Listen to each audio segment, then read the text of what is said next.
सभी दर्शकों को प्रणाम, नमस्कार, जय श्री कृष्णा। कुंडली देखना सीख रहे हैं या बनाना सीख रहे हैं? तन्मयता से बुद्धिमानी के साथ सीखें। जन्म कुंडली में बुध के विषय पर आज हम चर्चा करेंगे।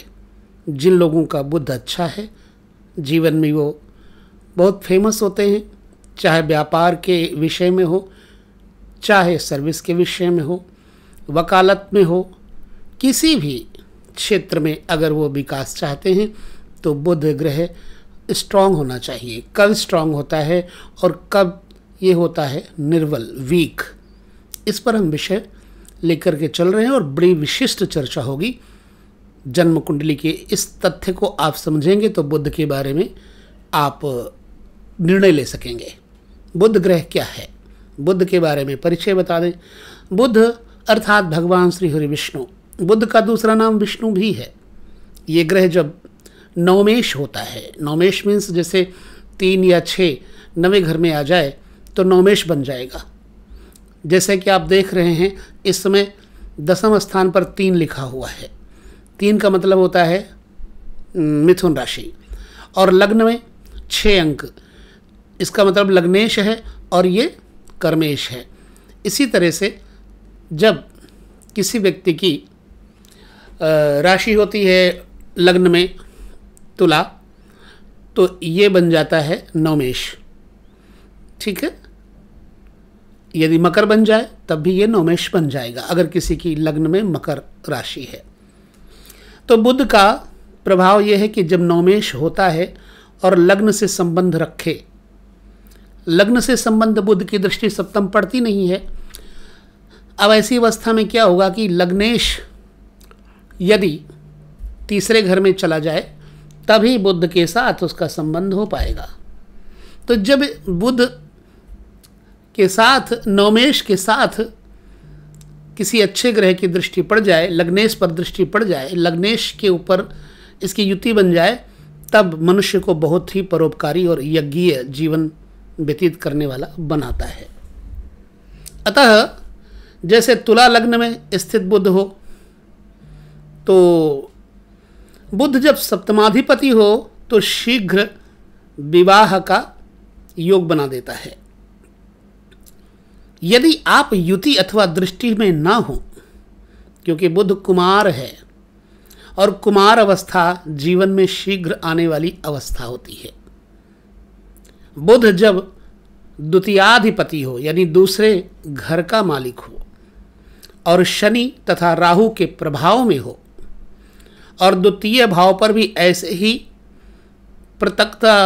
पृथकतावादी ग्रह होते हैं वो बैठ जाएं, शनि, सूर्य, राहु आदि का पड़ता हो, तो मनुष्य कुमार अवस्था में कुटुंब से पृथक हो जाता है। अच्छी तरह से समझने का प्रयास करिएगा। बुध जब सप्तमाधिपति होगा, मैं दोबारा दोहरा रहा हूँ, तो शीघ्र ही विवाह करा देता है। सप्तमाधिपति कब होगा? जब मीन लग्न हो जाएगी या धनु लग्न हो जाएगी किसी की, तब ये सप्तमाधिपति हो जाता है। अर्थात धनु और मीन लग्न वालों का विवाह जल्दी करवा देता है बुध।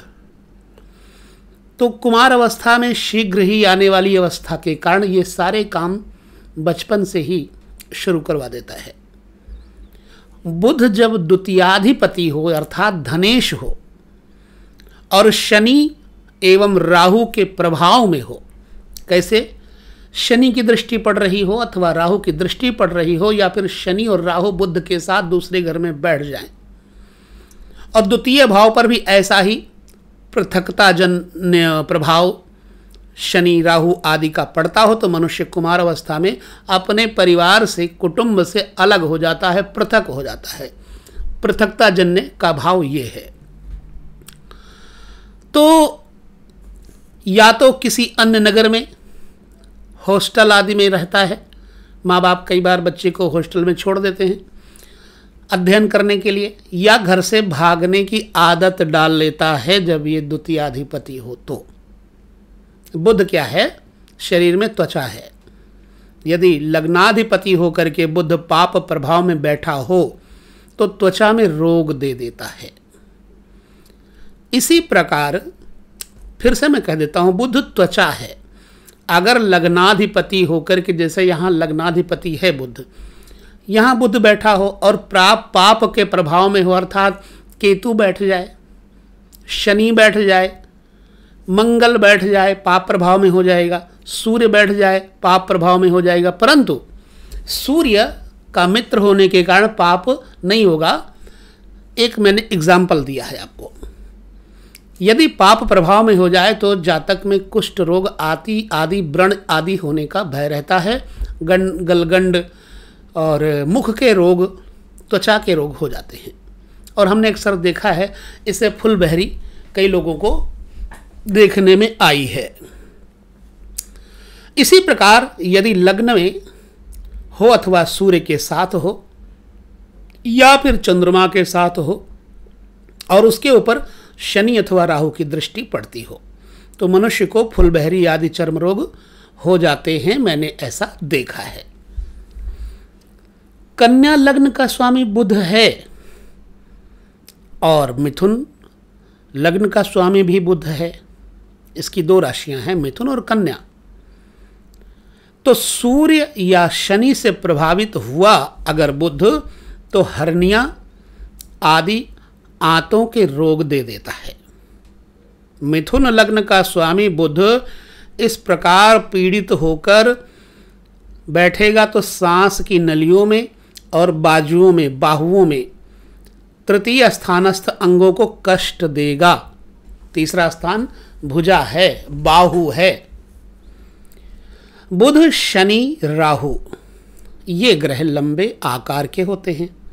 जब लग्न, लग्नेश, चंद्र लग्न, चंद्र लग्नेश आदि जन्म द्योतक अंगों पर प्रभाव डालते हों तो मनुष्य को लंबे कद वाला बना देते हैं। ऐसे स्थिति में बुध ग्रह,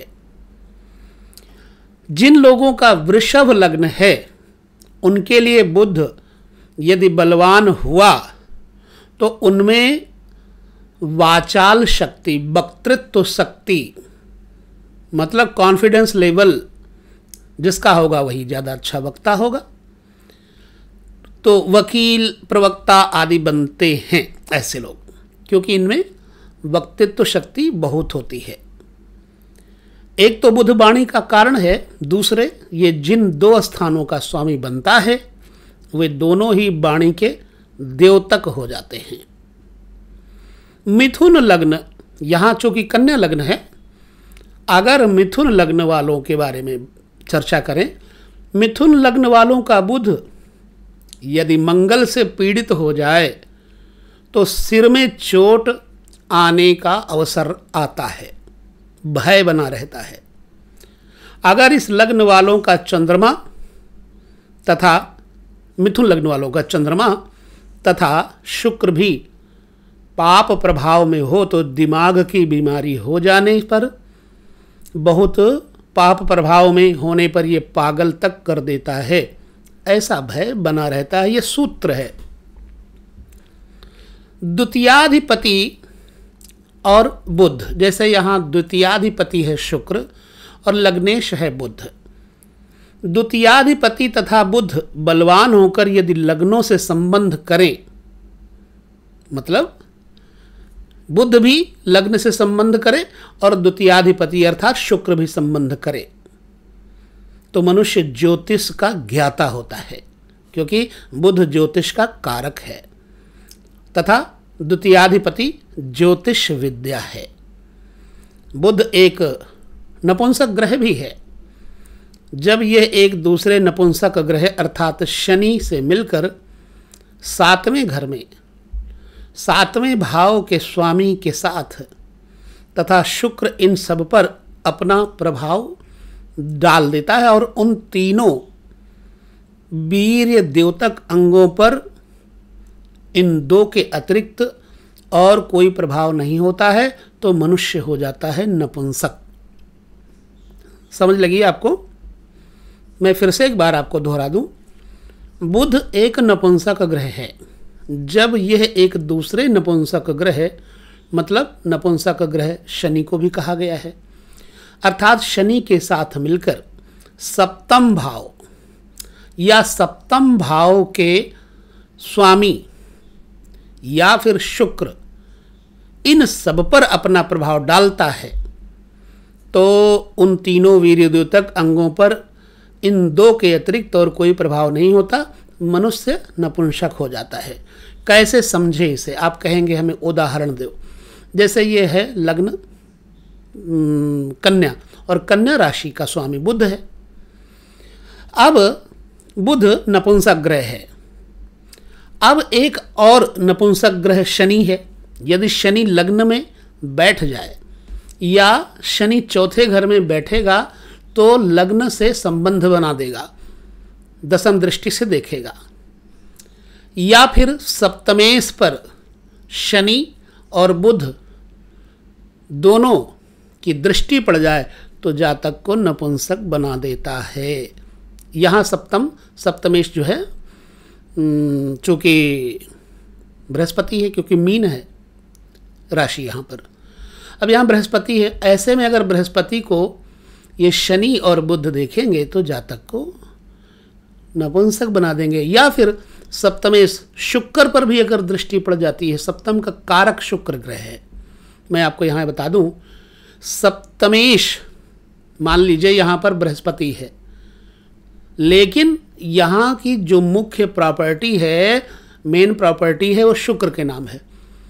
अतः यदि बृहस्पति पर शुक्र शनि और बुध की दृष्टि पड़ेगी तो नपुंसक बना देगा, अथवा शनि बुध की दृष्टि यदि शुक्र पर पड़ेगी तब भी नपुंसक बना देता है, क्योंकि ये दोनों ग्रह नपुंसक हैं। ये हो गया सूत्र।